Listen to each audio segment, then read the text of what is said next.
पहले आपका मैं ड्यू टुडे का बहुत बहुत धन्यवाद करता हूँ। मेरा नाम बंसीलाल शर्मा है। मैं मजदूर दस्तकार यूनियन का स्टेट का वाइस प्रेसिडेंट हूँ। और आज जो आप हमारे कटरा में आए हैं हमारे गरीब मजदूरों की जो आवाज़ उठाने, तो मैं आपका बहुत बहुत पूरी मजदूर दस्तकार यूनियन जो है बहुत धन्यवाद करती है। उसके साथ मैं ये कहना चाहता हूँ कि मैंने 2014 और 2019 को एमपी का 2 बार इलेक्शन जो है वो लड़ चुका हूँ। उसके साथ आज लोगों की बदौलत से मैं जो भी हूँ, मैं सब आज मजदूर गरीब लोगों की तरफ से हूँ। और उसके साथ मैं ये कहना चाहता हूँ कि आज जो हमारा घटना है आज बिल्कुल परेशान हो गया है। 1 करोड़ तक जो है यात्रा जो कटरा हमारे पहुँच गई है। उसके साथ जो हमारी 2007 को जो सराहें बनी थी आज तक हमारे मजदूरों को नहीं मिली है। हमने कई बार एलजी साहब जी को भी ये रिक्वेस्ट की है। और उसके साथ और भी जो हमारे लेबर कमीशन हैं, डिप्टी लेबर कमीशन जम्मू और भी बड़े बड़े अधिकारियों तक हमने आवाज़ अपनी पहुँचाई है। मगर हमारा मजदूर आज देखो, आपने देखा होगा कटरा में जब मंदी पड़ती है तो हमारा मजदूर घरों को रुक कर लेता है। इससे लिहाजा हम ये कहना चाहते हैं आपके माध्यम से कि जो हमारा मजदूर है उसकी जो सराहें बनी है इन्होंने सीआरपी को दी है। हम सीआरपी का कोई विरोध नहीं कर रहे हैं, वो भी हमारे भाई हैं। बस सरकार ने हमारे साथ जो धोखा किया है बहुत ही गलत हुआ। पिछले दिनों हमारे बस स्टैंड पे जो खड़े थे जो हमारे मजदूर, उनके लिए कोई मतलब पुलिस ने धक्के छक्के मारे और हमारे मजदूरों को मारा। मगर वो मैं मानता हूं कि उनकी भी मजबूरी है ये इकट्ठे हुए। हम ये सरकार को कहना चाहते हैं हमारे मजदूरों के लिए भी कोई ना कोई जगह जो है वो हल की जाए जहां ये खड़े हो जाते हैं। सुबह 1 घंटा 1.5 घंटे की बात होती है।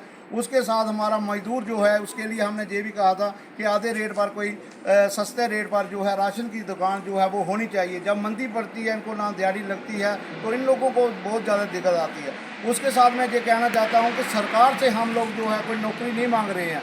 सरकार से हम ये मांगते हैं कि जो रोज़गार है वो दिया जाए। अगर मनरेगा की जो दिहाड़ी है हमारे जम्मू कश्मीर के अंदर, मैं ये कहना चाहता हूँ कि हमारी नरेगा की जो दिहाड़ी है 8 साल हो गया सरकार ने बने हुए, आज तक मनरेगा की कोई भी बात इन्होंने नहीं की है। हम ये कहना चाहते हैं 200 से बढ़ाकर 500 रुपये दिहाड़ी दी जाए और 500 जो दिहाड़ी है वो दी जाए। उसके साथ जो हमारा 100 दिन का रोजगार है वो हमारे गरीब मजदूर को मिलना चाहिए। जब कोरोना काल आया था तो हमने हर गांव के अंदर देखा था, एक ऐसे लोग थे हमारे जो भूखे सोते थे, 1 रुपया भी जेब में नहीं होता था।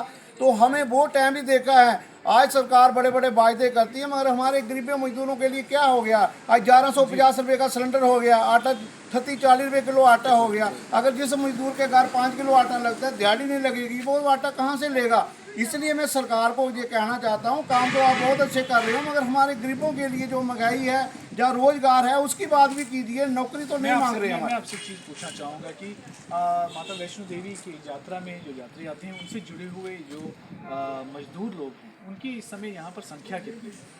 हमारी जो संख्या इस समय जो टोटल मिला के कोई 50-60 हज़ार यात्रा जो यात्री को ढोते हैं या जो भी सारे मिला के 50-60 होता है जब रश पड़ता है।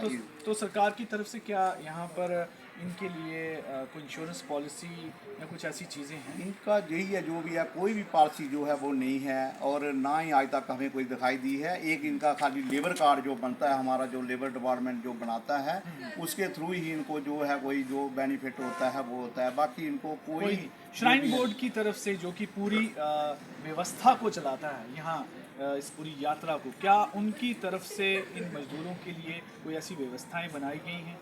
इनके लिए कोई भी व्यवस्था नहीं बनाई गई है। आज तक हमें तो कोई दिखाई नहीं दी है। हमने बड़ी बार इनको बोला था कि आधे रेट पर कोई राशन की दुकान दे दो इनको, या कोई रहने के लिए सराय का मसला है। हमारे डिस्ट्रिक्ट में 2 सराय बोर्ड आते हैं, एक शिवकोड़ी सराय बोर्ड आता है, एक कटरा आता है। हमने जब कोरोना काल आया था उस समय भी हमने ये कहा था, दोनों सराय बोर्ड को ये कहा था कि हमारे जो राशन कार्ड है इसके ऊपर एक गैस सिलेंडर और एक 5,000 रुपया जो है इनको मदद जो है वो दी जाए। मगर आज तक कोई ऐसा कुछ भी नहीं हुआ है। श्राइन बोर्ड जो है हमारे लोगों को अगर रोज़गार देना चाहे तो मैं ये कहना चाहता हूँ कि हमारे लोगों को ये ढूंढ कर लाएँ, मगर इसका कोई भी इनके तरफ कोई ध्यान नहीं है। आज आप देख रहे हैं पूरा जम्मू कश्मीर जो है हमारा मजदूर जो है पूरे जम्मू कश्मीर के अंदर पूरा रोडों पर है, लोग परेशान हो गए हैं।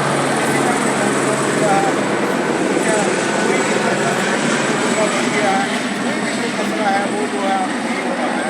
इससे ज़्यादा हम ये कहना चाहते हैं सरकार जो है कोई हमारे मजदूरों को भी आज तक इतनी मीटिंग हुई कटरा के अंदर, इन्होंने हमारा कोई भी जिला प्रधान या हम स्टेट वाइस प्रेसिडेंट हैं, हमें आज तक इन्होंने कोई भी मीटिंग तक जो है वो नहीं बुलाया। हमें इस गल का बड़ा विरोध आता है, क्योंकि जब कोई भी हमारा मुश्किलात होती है तो इन लोगों का हमने पूरा साथ देते हैं। जब वोटों की बारी आती है तमाम मजदूर हमारा इन लोगों को वोट देता है। आज देखो इन लोगों के भूख हमारी लाले पड़ गए हैं, इन लोगों का कोई पैसा या कोई जहाँ राशन या जो भी है इतने महंगे हो गए हैं, इन लोगों को बहुत ज़्यादा जो है वो दिक्कत जो है वो आना शुरू हो गई है। उसके साथ मैं ये कहना चाहता हूँ, आज भी ये मैं पिछले दिनों भी मैंने ये लोगों से हमें कहा है कि हर जम्मू कश्मीर की जो पंचायत है, हर पंचायत के अंदर 200 आदमी को ये नौकरी नहीं दे सकते हैं, रोज़गार दे सकते हैं, कोई जुनर लगा सकते हैं, ताकि हमारे जो भूखमारी के जो लोग हैं वो छोटा मोटा अपना महल्ले हैं या अपने जेंट्स हैं वो छोटा मोटा काम कर ले, ताकि उनका जो घर का चूल्हा वो चलना चाहिए। महंगाई के बारे में आज लोग बहुत परेशान हैं। सरकार तो बहुत अच्छा कर रही है, जो भी काम कर रही है, मगर हमारे गरीबों मजदूरों के लिए भी सोचा जाए। उसके साथ मैं ये कहना चाहता हूँ, जो आज रोशनी एक्ट है जहाँ इसके बारे में जो भी आज जो समस्या है, मैं सरकार को ये कहना चाहता हूँ, जो भी आपका मसला है हमारे लोगों को जो है वो क्लियर कट सुनाया जाए। जहाँ इनकी अगर हिस्ट्री होती है तो हिस्ट्री होती है, नहीं तो ये लोग हैं तमाम पूरे जम्मू कश्मीर का रोजगार करोड़ों पे आ जाएगा, तो सरकार को भी संभालना बड़ा मुश्किल हो जाएगा। हम एलजी साहब का बहुत धन्यवाद करते हैं। अभी उन्होंने एक आर्डर हमने पढ़ा है, डीसी जम्मू है, उनका भी हमने ये सुना है कि जो 10 मंडले या 5 मंडले जो होगा उसको नहीं छेड़ा जाएगा। तो मैं ये कहना चाहता हूँ, आप जो बड़े बड़े जो भी काम कर रहे हैं आप करिए। हमारा मजदूर गरीब किसान जो भी है, कोई भी ऐसी का कोई चीज़ विरोध नहीं कर रहा है, मगर इन लोगों को जैसे डराया धमकाया जाता है, ये लोग आगे घबराए हुए हैं। ये कोरोना काल की मार में हो गई, आज ये महंगाई की मार हो गई, आज ये रोशनी एक्ट की मार हो गई। इसलिए मैं सरकार को ये कहना चाहता हूँ, कोई इनके लिए कोई अच्छी पॉलिसी सोचे, ताकि हमारा मजदूर जो है घरों से बाहर ना निकले। जय हिंद, जय भारत।